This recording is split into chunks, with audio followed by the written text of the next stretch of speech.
صلى الله عليه وسلم بلغ رسالة وأدى الأمانة ونصح الأمة وكشف الأمة وجاهد في ربه حتى كان اليقين على آله وأصحابه ومن تبع بإحسان إلى يوم الدين. رب اشرح لي صدري ويسر لي أمري واحلل عقدة من لساني يفقه قولي. سبحانك لا علم لنا إلا ما علمتنا إنك أنت العليم الحكيم لا حول ولا قوة إلا بالله العلي العظيم. أما بعد. Muslimin muslimat rahimahullah ta'ala, alhamdulillah syukur Allah Subhanahu wa taala yang telah menghadiahkan kita pada pagi ini untuk solat subuh setiap berjemaah. Insya-Allah kita ada sikit lagi perbincangan pada solat ini untuk kita melihat semula, menyambung semula perbincangan kita mengenai surah Al-Baqarah. Kenali surah Al-Baqarah. Terima kasih pada Ustaz Sarul selaku imam kita pagi ini. Baik, tuan-tuan, tajuk pagi ini adalah kaitan istimewa surah Al-Baqarah dan surah Al-Fatihah. Di dalam surah Al-Baqarah, surah Al-Fatihah, kita baca setiap pagi, setiap kali solat. Ayat 6 surah Al-Fatihah. Ihdinas siratal mustaqim. Ihdinas siratal mustaqim, tunjukkanlah kami jalan yang lurus. Dalam surah Al-Baqarah pula Allah SWT menjawab permohonan itu melalui ayatnya Hadzal Alif Lam Mim Zalikal kitabu la raiba fi hudan lil muttaqin. Yang bermaksud kitab Al-Quran ini tidak ada keraguan padanya, petunjuk bagi mereka yang bertakwa.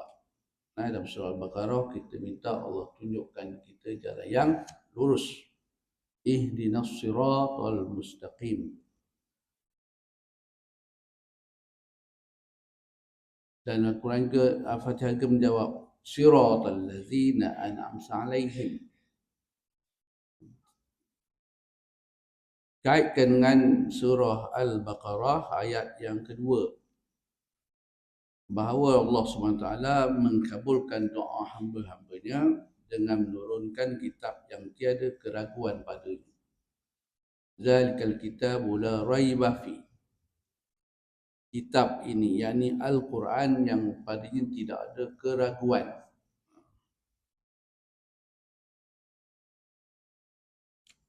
Sesiapa yang berpegang teguh dengan Al-Quran, maka dia termasuklah dalam kalangan Al-Muttaqin.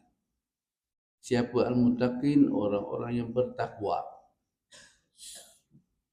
Dan takwa ini merupakan satu daripada cita-cita dan matlamat orang-orang yang beriman.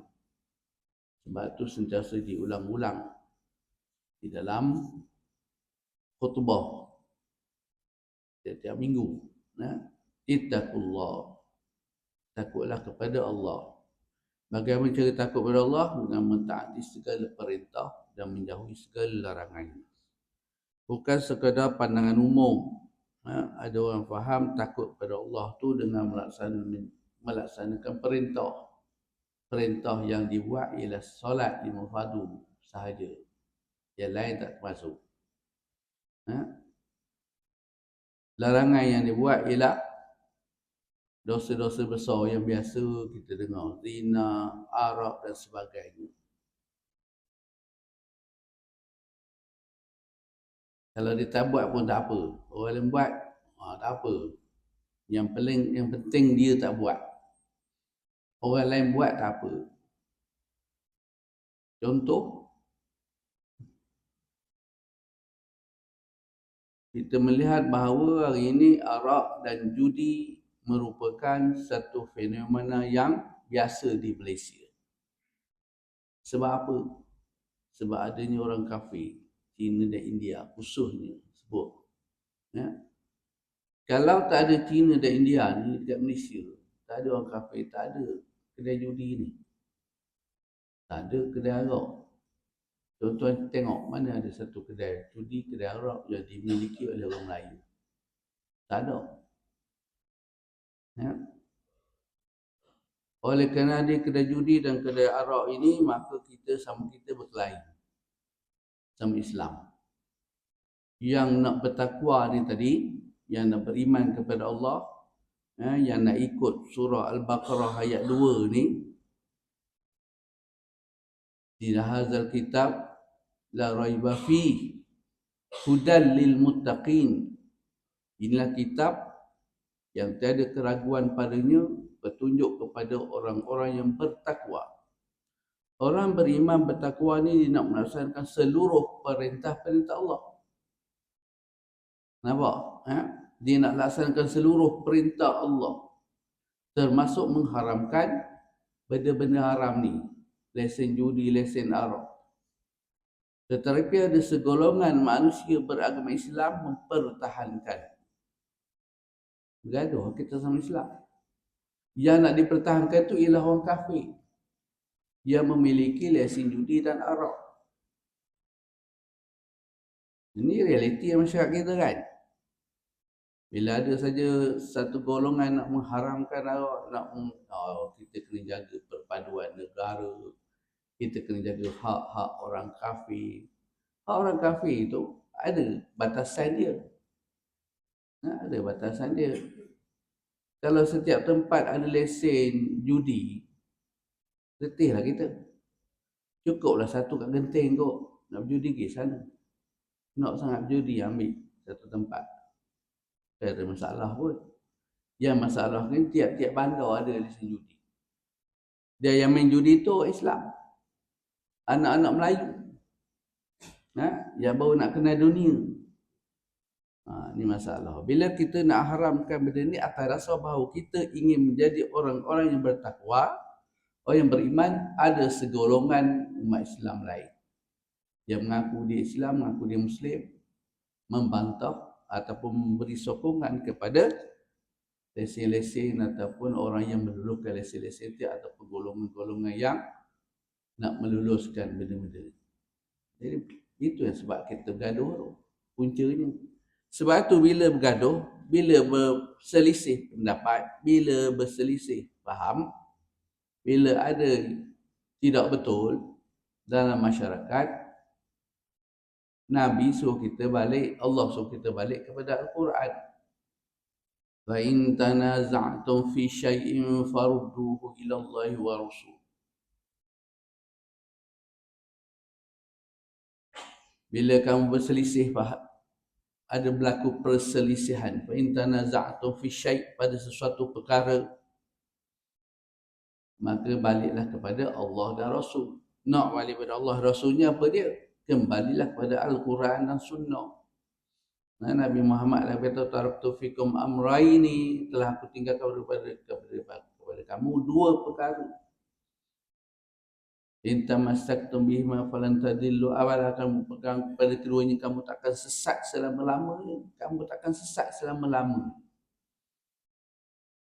Kitab Allah dan Sunnah. Balik kepada kitab Allah dan Sunnah Rasul. Maka orang yang berpegang pada kitab Allah dan Sunnah inilah dinamakan orang-orang yang bertakwa.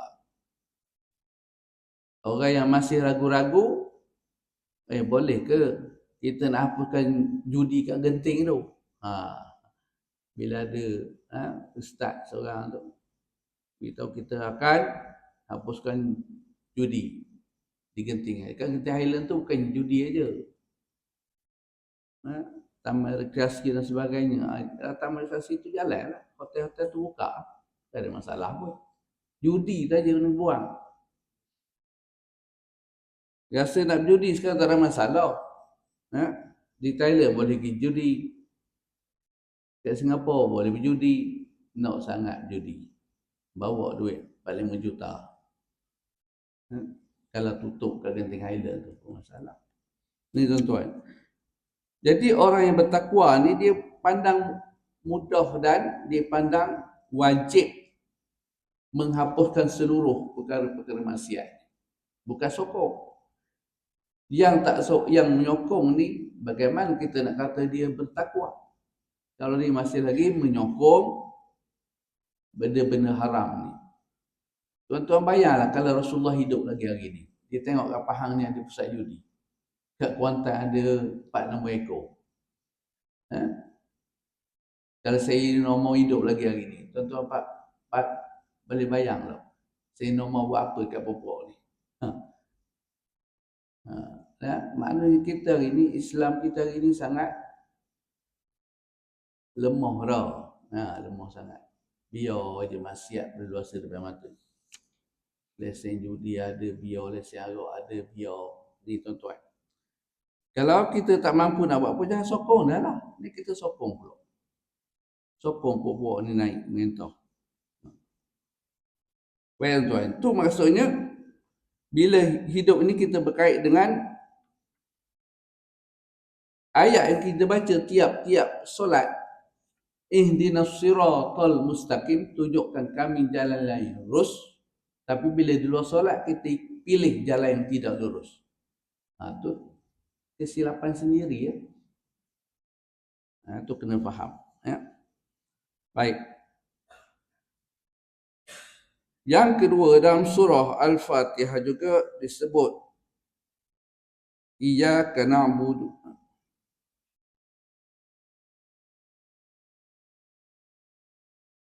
Maliki yaumiddin.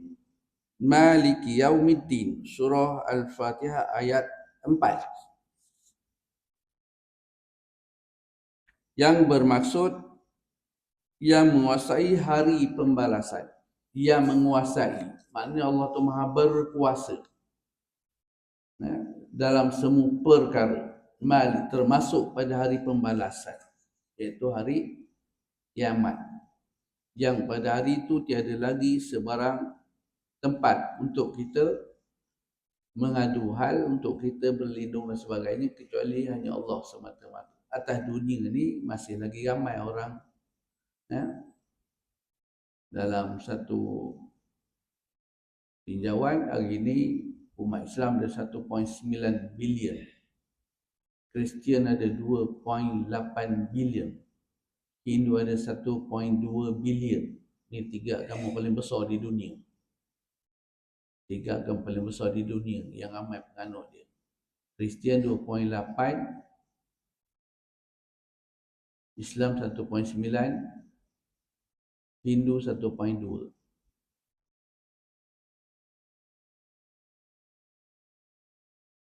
Apakah agama yang paling berkembang hari ini? Sebut. Agama paling berkembang menjelang 2050 ialah Islam. Akan mengatasi agama Kristian. Hari ini memang Islam. Itulah sifat Islam. Sifat Islam tu dia berkembang. Penganut Islam bertambah. Itulah ciri antara yang ditanya oleh orang Yahudi kepada Nabi Muhammad. Nabi Muhammad kata Islam tu berkembang. Sebut dalam kitab Taurat dan kitab Injil, Islam tu agama terakhir yang akan berkembang. Dia tidak statik macam Hindu, macam Buddha. Mana ada orang Melayu masuk Buddha? Agama-agama lain Yahudi tu ditutup. Perkembangan di slow lah, kalau ada pun berkembang melalui pembiakan oleh puak-puak dia orang sendiri. Islam hari ini berkembang. Setiap hari ada orang menganut agama Islam. Itulah sifat Islam. Dan menjelang 2050 dikabarkan Islam mengatasi seluruh agama. Baik. Dalam surah Al-Baqarah Allah terangkan, Allah telah menerangkan kekuasaan Allah Subhanahu wa taala. Surah Al-Baqarah ayat 255. 255 dia ayat apa? Sebab 255 ni tuan-tuan kena tahu. Surah Ayatul Kursi. Allahu la ilaha illa huwal hayyul qayyum. Allah, tidak ada Tuhan melainkan Dia yang hidup kekal lagi terus menerus menguruskan makhluk. Al-Hayyul Qayyum, yang hidup dan berdiri dengan sendiri, berkuasa. Dalam keadaan Dia menguruskan seluruh makhluknya. Allah semata-mata. Kita percaya dengan Allah yang Maha Esa. Keesaan Allah tu menguasai seluruh dunia. Dia sahaja. Dua alam. Akhirat dan alam ghaib dan alam syahadah. Dia saja yang berkuasa. Itu keyakinan kita dan kepercayaan kita. Dengan tiada sebarang masalah dia mengurus. Lahu. Bagi dia tidak mengantuk dan tidak tidur. Baginya kekuasaan di langit dan di bumi. Ayat kursi menjelaskan tentang kekuasaan Allah yang meliputi tadi alam selepas kebangkitan. Ia apa? Maliki yaumiddin. Malik ini bahasa Arab ni Malik, yang memiliki, yang menguasai, raja, Malik. Ya. Sebab tu raja sebut sultan tu Malik, raja. Raja tu menguasai. Mana-mana raja yang tidak menguasai, dia bukan raja.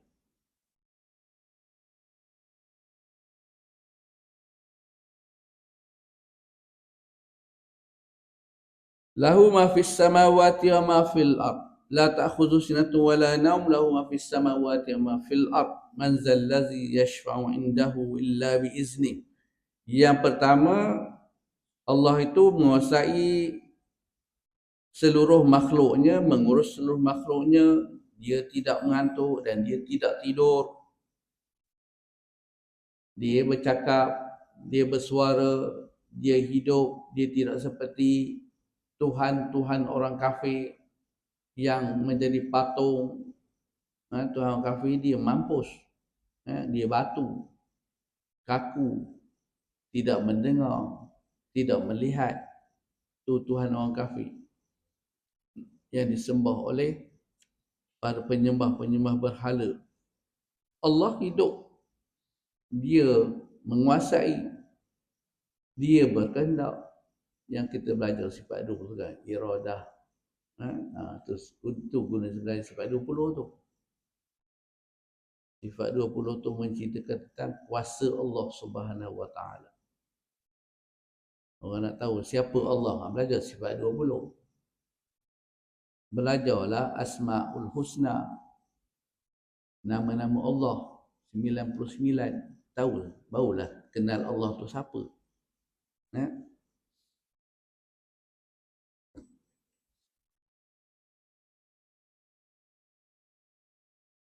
Ya'lamu ma baina aydihim wa ma khalfahum wa la yuhituna bi syai'in min 'ilmihi illa bima syaa' wasi'a kursiyyuhu samawati wal ard.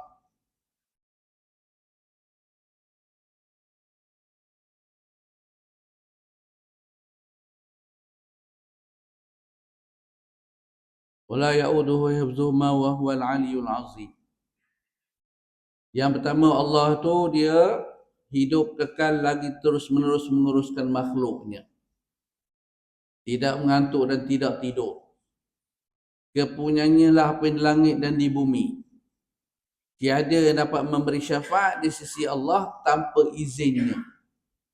Allah mengetahui apa-apa yang ada di hadapan mereka dan di belakang mereka. Dan mereka tidak mengetahui apa-apa daripada ilmu Allah, melainkan apa yang dikehendakinya. Kursi Allah meliputi langit dan bumi. Dan Allah tidak merasa berat memelihara kedua-duanya. Dan Allah Maha Tinggi lagi Maha Besar. Kursi Allah. Kursi itu maksudnya kuasa. Pemerintahan Allah. Bukan kursi itu kursi kita duduk. Jangan kursi gitu. Nayang ke je. Nak tengok kursi Allah, baca surah apa ayat kursi. Mudah gitu. Kursi itu maksud ialah kuasa pemerintahan Allah yang menguasai langit dan bumi dan tidak ada kepayahan langsung dia menguasai kedua-duanya. Cukup sekadar kata jadi, maka jadi. Kita manusia ni penuh dengan kesusahan. Macam-macam masalah. Itu kelemahan kita. Dan itulah sifat manusia Allah bagi, lemah dan tidak bermain, lemah dan tidak berkuasa. Dan kerana lemah dan tak berkuasa tu ada manusia sombong yang mengaku dia maha berkuasa, maha kaya. Ya. Kat Malaysia ni dah ramai dah maha kaya ni. 13,000 dah kira maha kaya dah. Ya. Pendapatan 11,000 lebih sebulan, maha kaya. Tak layak dapat subsidi RON 95 nanti. Dalam surah Al-Fatihah, manusia memuji keagungan dan kekuasaan Allah Subhanahu wa taala. Hari kita puji Allah, ya. Melalui ayat yang lain, Allah SWT menjawab dengan membuktikan kekuasaannya dengan turunnya hujan sebagai limpahan rezeki.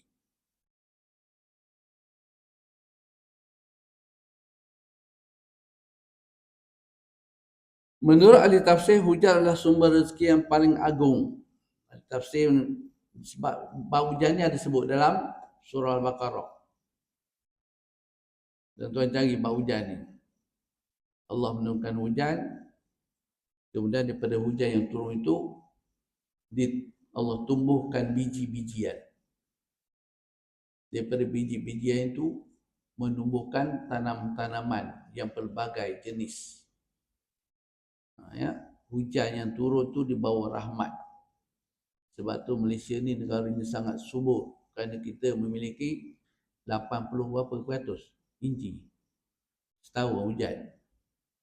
Ha? Campur je benih hidup. Campur apa ni ubi, pokok ubi, jadi ubi tak lama lepas tu. Dekat negara Arab sebagainya jangan harap lah. Kena buat teknologi, kena masuk baja air yang banyak. Sebab di padang pasir yang tandus. Contohnya Dubai dulu, tandus, kering kontang. Di Mesir sebagian besar daripada negara dia padang pasir yang tak boleh tumbuh tumbuh-tumbuhan. Tapi dia ada perlembahan Nil yang Allah bagi dia. Lembah Nil itu penuh dengan banyak air serta subur. Lembah Mekong, Chao Phraya tu lembah kita belajar geografi kan. Antara perlembahan yang subur di dunia. Malaysia ni tak sebut ada lembah-lembah, tak ada. Dia hanya semenanjung tapi penuh dengan tanah yang subur. Daripada mana? Daripada hujan yang banyak. Daripada hujan yang turun itu Allah tumbuhkan biji-bijian. Daripada biji-bijian itu Allah tumbuhkan tanah-tanaman yang menjadi makanan kepada manusia. Makanan utama kita ialah daripada sumber hujan. Sebab tu ahli tafsir mengatakan bahawa sumber rezeki yang paling agung ialah hujan. Mengapa hujan jadikan simbol kekayaan dan rezeki yang melimpah ruah? Hujan diturunkan dari langit. Air hujan adalah sumber utama bagi menyuburkan tanah-tanah yang gersang. Dalam surah Al-Baqarah ayat 265, Allah yang bermaksud seperti sebuah kebun yang terletak di dataran tinggi yang disiram oleh hujan lebat. Maka kebun itu menghasilkan buahnya 2 kali ganda. Sekiranya hujan lebat tidak menyiraminya, maka hujan gerimis pun memadai. Dan Allah Maha melihat apa yang kamu lakukan. Tengok surah Al-Baqarah ayat 265. Tuan-tuan akan jumpa bab hujan. Ya. Hebat. Quran ini memang hebat. Semua perkara disentuh. Sehingga memeranjatkan orang kafir. Orang kafir yang selama ini kata Quran ini merupakan ajaran kitab yang sesat. Kerana di dalamnya penuh dengan arahan membunuh. Pertanyaan ayat bunuh, ayat berperang, 1-2 ya. Uzina lillazina yuqatiluna bi'annahum zulimu. Allah memberi keizinan kepada Nabi Muhammad dan sahabat-sahabatnya memerangi orang kafir setelah mereka dizalimi. Setelah kena zalim. lari daripada Mekah ke Madinah, kena zalim berapa belas tahun, berapa 10 tahun. Tak, mati syahid ada, mati keluarga Sumayyah, Bilal bin Rabah kena seksa, dizalimi, tak perang lagi, tak boleh perang lagi, tak ada ayat suruh perang. Ayat tu jadikan satu masalah pada orang kafir. Mereka mengeksploitasi. Quran ini menyuruh pada jihad membunuh orang kafir. Padahal orang kafir itu dah puas dah bunuh Islam.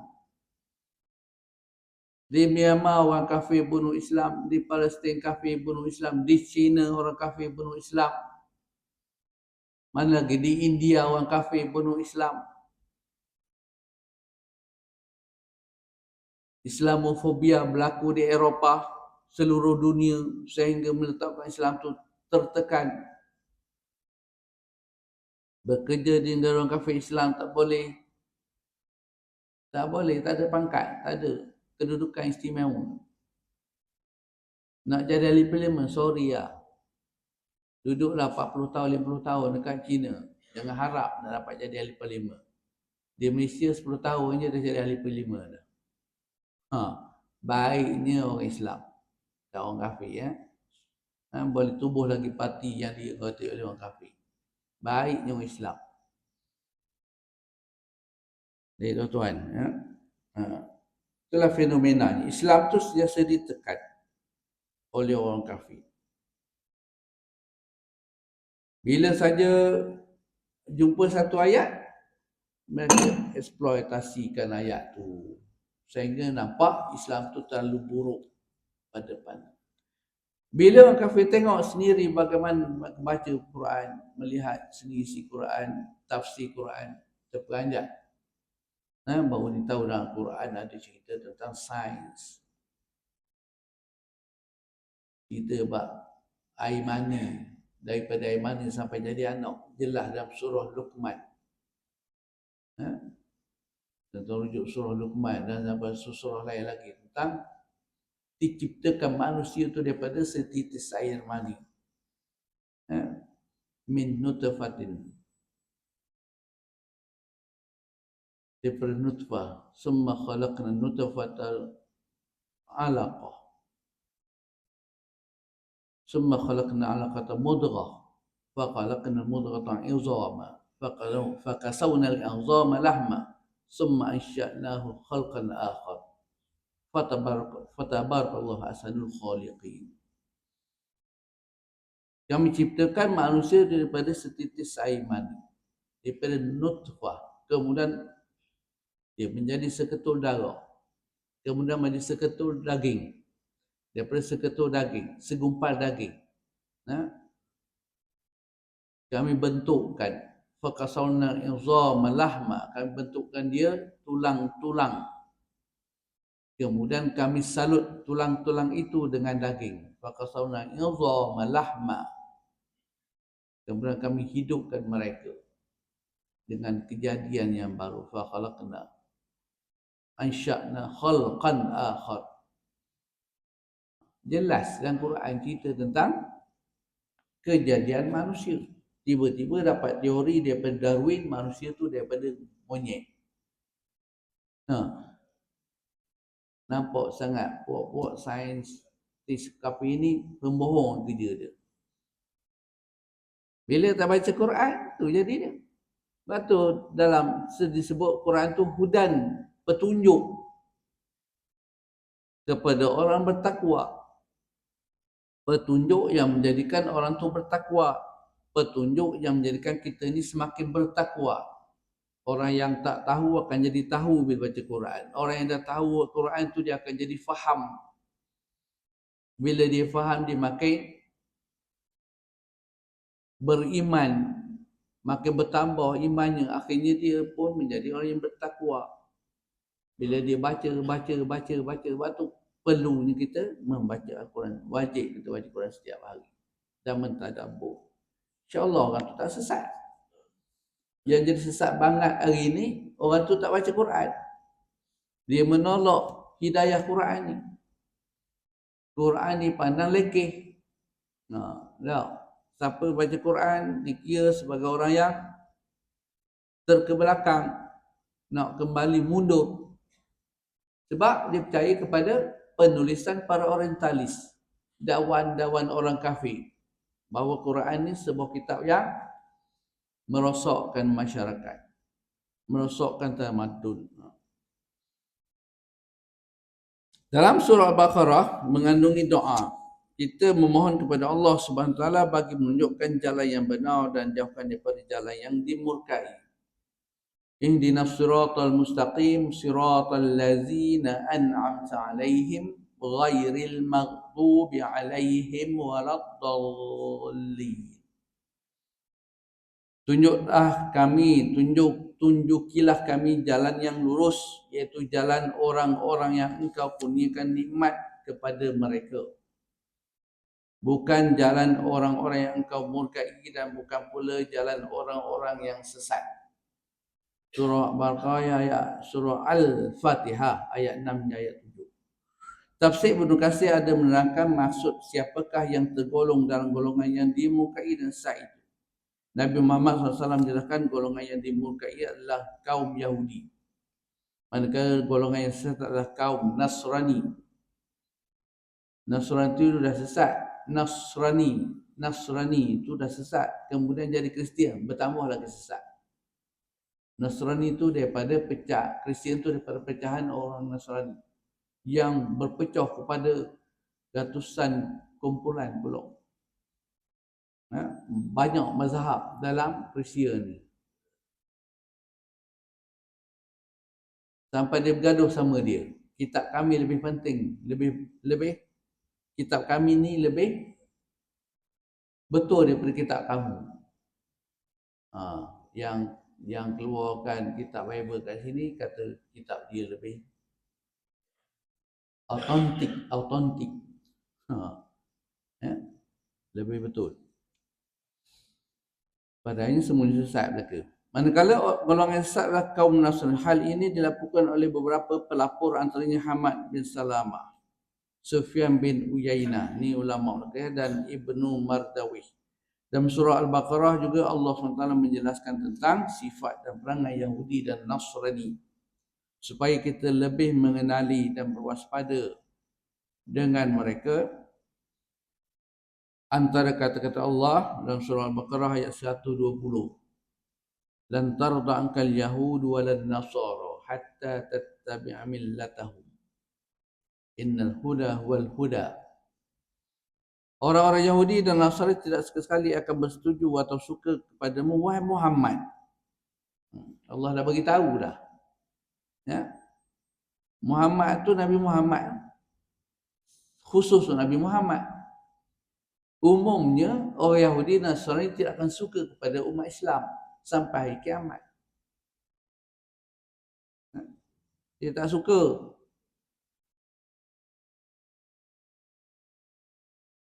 Tetapi masalahnya umat Islam hari ni muka tak malu. Menempel-nempel ke Amerika, pergi ke berita, pergi macam-macam cara kaedah. Dia dah tahu tengok bagaimana orang Kristian ni datang ke Malaysia dengan 3G dia. Seluruh dunia. Gospel, Gold and Glory. 3G. Sekarang ni berapa G lah? 5G. 3G ni tujuan dia. Menyebabkan Bible mengkristiankan seluruh umat manusia. Itu tujuan penjajahan. Gold, kekayaan. Dia cari mana negara-negara yang banyak harta. Dan banyak negara harta ni Islam. Malaysia dulu dengan Sungai Lembingnya, tak faham je, belum lagi. Biji timah di Perak. Dan seluruh Semenanjung penuh dengan disebut Semenanjung Emas Malaysia ni. Sampai sekarang banyak emas ni. Kat Malaysia tak habis-habis lagi. Di Afrika, berlian, mineral, berbagai-bagai mineral dikuasai oleh Perancis, Itali, Britain, ni 3 kuasa. Mereka tak ada lagi masa tu. Mereka tak wujud, mereka tak ada lagi. Oh, kalau ada mereka masa tu tahulah, lagi ganas kot. Ni tak ada. Mereka jadi orang pelarian lagi masa tu. Kerja dia mengaut segala harta kekayaan umat Islam, bawa lari. Sampai hari ni dekat Perancis, kat Britain tu ada lagi emas-emas milik orang-orang Egyptian punya, patung-patung emas Firaun dia bawa lari. Nak pergi tengok mumia mayat, pergi Perancis je, tak payah pergi Mesir. Kat Museum Perancis dengan Museum Britain ada. Mesti dapat tuntutan dekat mahkamah, tak dapat. Mahkamah dia, hakim dia pencuri kan, puak-puak pencuri. Takkan nak menang ke puak orang baik-baik ni. Sampai lah ni tak dapat. Britain dah jadi hak milik Britain dan Perancis. Bukti tu ada. Mereka cuba mengkristiankan tanah Melayu tetapi tak berjaya. Mereka berusaha mengkristiankan benua Afrika. Mereka ikrar bahawa benua Afrika kurun ke-20 ialah milik Kristian. Tak berjaya. Bila tak berjaya, digunakan apa? Digunakan senjata peperangan. Dia huru-harakan negara tersebut jadi miskin. Bila jadi miskin, Kristian masuk lagi. Hantar bantuan. Sambil tu dia berjaya sikit yang ni. Sebab orang ni bila dia miskin, dia akan terdedah kepada kekafiran. Nabi dah beritahu kan, kadal faqru an yakuna kufran. Hampir-hampirlah kefakiran itu menjadikan manusia itu kufur. Jadi ini kaedah digunakan di negara-negara Afrika. Dia miskinkan negara Afrika dengan perang saudara, dia hantar membalik dia, pendayah-pendayah dia, buat rumah-rumah Kristian dan berjaya sedikit. Mereka berterusan nak dakwah Kristian sampai hari ini. Tetapi Islam tu bangun dengan hebatnya sendiri. Ada orang, ada anak Kristian, tiba-tiba dia je masuk Islam. Terlentang bapak dia. Bapak Kristian. Tiba-tiba anak masuk Islam. Banyak kes berlaku tuan-tuan. Di Indonesia ada, di China ada, di Sabah pun ada. Tuan-tuan masih ingat kisah Ustaz Tajuddin. Nama dia Tajuddin. Nama dia Thomas Lydon. Nama dia Thomas Lydon. Padri besar Sabah. Padri besar Sabah ni ialah Padri besar Borneo. Dia anak kepada ketua padri yang baru balik daripada belajar di Vatican City. 12 tahun dia belajar. Dah jadi hebat dah. Balik ke Sabah, di Vatican City lagi dia dah berperang dengan perasaan dia. Betul tak betul? Betul tak betul Kristian? Betul tak betul ya? Akhirnya dia dapati bahawa Kristian dia tak betul. Melalui dia belajar 12 tahun tu, dia dapati Kristian tu tak betul. Salah sangat. Dia minta Allah tunjukkan jalan dia yang lurus. Berdoa setiap malam. Pada satu pagi dia dengar azan subuh dari masjid besar Sabah. Sebelum tu dia mimpi, banyaklah mimpi dia. Kalau saya cerita pulau sekarang sampai duha kita. Ya. Dia bermimpi-mimpi, akhirnya dia sedar-sedar azan. Dia pun pergi terus dekat masjid. Saya nak masuk Islam.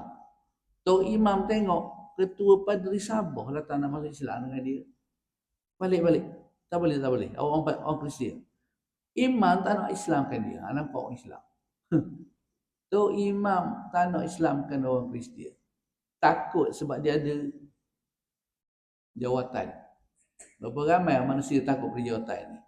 Melampau. Tengok jawatan besar takut. Ini masalah umat Islam. Awak nama Islam pergi jawatan agama Sabah. Besok pagi dia pergi masuk Islam dekat Jabatan Agama Sabah. Bila Islam dia disembunyikan daripada pengetahuan. Macam bahaya. Dia melibatkan politik, orang besar politik. Sebab dia ketua. Tapi Ustaz ni senyap lah tahu mana-mana. Kamu ni duduk kat Melaka. Selepas saja dia masuk Islam, dia belajar sampai jadi ustaz. Sampai jadi ustaz. Dan dia sekarang duduk dekat Melaka orang cerita. Tu tuan-tuan. Orang kaum Suluk. Sabah.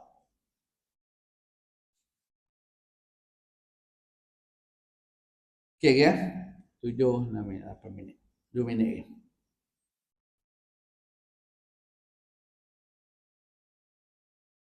Yahudi dan Nasrani akan terus membuat pakatan bagi menentang tersebarnya Islam ke seluruh bumi Allah Subhanahu Wa Taala ini. Bagi mereka Islam adalah satu ancaman. Ini bermakna selagi manusia di dunia ini tidak mengikut kaedah dan cara yang mereka perkenalkan, selagi itu mereka akan terus berusaha memesongkan kaum mereka. Orang Kristian dia suruh kita ikut cara dia. Tattabi' millatahum, tattabi', mengikut cara hidup mereka. Bukan masuk agama dia, cara hidup. Contohnya, kalau kat Eropah ada Oktoberfest, kita kat sini Oktoberfest. Kalau kat Eropah boleh ada konsert rock, LGBT, kat sini pun halal LGBT. Kat Eropah boleh kahwin jantan dengan jantan, kat Malaysia pun disuruh kita kahwin jantan dengan jantan. Dia suruh macam tu. Barulah kita boleh kamcing. Bolehlah kita nak tolong awak. Awak kan miskin. Nak berapa bilion kita boleh hantar pelabur masuk. Ya. Inilah dia kaedah dia. Siapa ikut dia, kaya. Siapa tak ikut dia, miskin. Ni kaedah Dajjal ni. Dajjal. Yang dibuat oleh Eropah kepada orang lain. Dan ada pemimpin kita pun ikut kaedah ni. Ikut dia, kita bagi dia makan. Ikut kita, kita bagi dia kedudukan, pangkat dan sebagainya. Kalau tak ikut, sorry ya. Orang beasiswa pun tak jumpa. Itu dah berlaku pun. Ni perangai Dajjal. Dan orang-orang Yahudi berkata orang Nasrani itu tidak mempunyai suatu pegangan agama yang benar. Surah Baqarah ayat 113 menjelaskan pegangan Yahudi dan Nasrani ini. Yang bermaksud orang Yahudi berkata orang Nasrani ini tidak mempunyai suatu pegangan yang benar. Dan orang-orang Nasrani pula berkata orang-orang Yahudi tidak mempunyai suatu pegangan agama yang benar. Padahal mereka membaca kitab suci masing-masing, Taurat dan Injil. Ini perangai Yahudi dengan Nasrani. Sampai hari ini mereka bertelaga. Orang Yahudi direct kata, orang Kristian ni sekarang ni penyembah-penyembah berhala. Dia bukan sembah Allah, bukan sembah Tuhan. Yang benar, dia sembah berhala. Sebab di gereja-gereja penuh dengan patung-patung Maria, Yesus dan sebagainya. Di badan belum besar dia, segar patung Yesus. Ini penyembah paganisme, agama pagan ni agama menyembah berhala. Walaupun secara luarannya Yahudi dan Nasrani ini kelihatan tidak sefahaman, tetapi hakikatnya mereka bersatu dalam usaha menghancurkan Islam. Mereka mahu supaya umat Islam saling bercakaran dan bermusuhan. Mereka mencipta pelbagai teori dan ideologi supaya umat Islam keliru sesama sendiri dan berlakulah pertarungan yang tidak akan ada kesudahannya. Ini akan memudahkan lagi gerak kerja mereka bagi memperak-perandakan umat Islam. Itu kesimpulan dia. Kesimpulan dia bahawa hari ini kita masih lagi berhadapan dengan dakwah penyebaran Kristian. Sekarang ni campur pula dengan komunis pula. Komunis pula nak masuk juga. Ini masalah Malaysia ini. Kristian campur komunis nak lawan dengan Islam. Itu hakikat yang kita kena akui. Quran dah beritahu. Perkara ini dah lama. Bukannya stop. Quran tu dia berkekalan sampai hari kiamat. Ajaran-ajarannya lari sampai hari kiamat. Sebab yang menurunkan Al-Quran itu Allah Subhanahu Wa Taala. Dia Maha mengetahui daripada kita. Kita ni sikit je ilmu yang Allah bagi. Banyak tak tahu daripada tahu. Banyaklah tak tahu. Memang tak tahu. Kita ni jahil. Tapi kita tak nak ikut Al-Quran. Quran dah bagi pengenaraian lengkap bahawa orang kafir tidak akan berhenti daripada menjahanamkan Islam dengan pelbagai kaedah dan cara. Cara jelas, perang, senjata. Cara tak jelas, cara lebok yang lebih bahaya. Mereka menggunakan kekayaan, pujuk rayu, lidah yang manis, kebaikan-kebaikan yang dizahirkan. Seperti panggil orang munafik kan. Dia buat baik kat kita di luar, tapi dalamnya lurus. Peribahasa kata apa? Telunjuk lurus, kelingking berkait. Seperti gunting dalam lipatan. Itulah panggil orang kafir yang hari ini cuba cara-cara yang lemah lembut tapi jahat. Wallahu a'lam. Moga perkongsian kita pagi ini ada sedikit kefahaman untuk kita memahami agama kita dan meningkatkan keimanan kita kepada Allah Subhanahu Wa Taala. Mohon maaf salah silap. Aku kulli hadza, Bismillahirrahmanirrahim. Wassalamualaikum warahmatullahi wabarakatuh.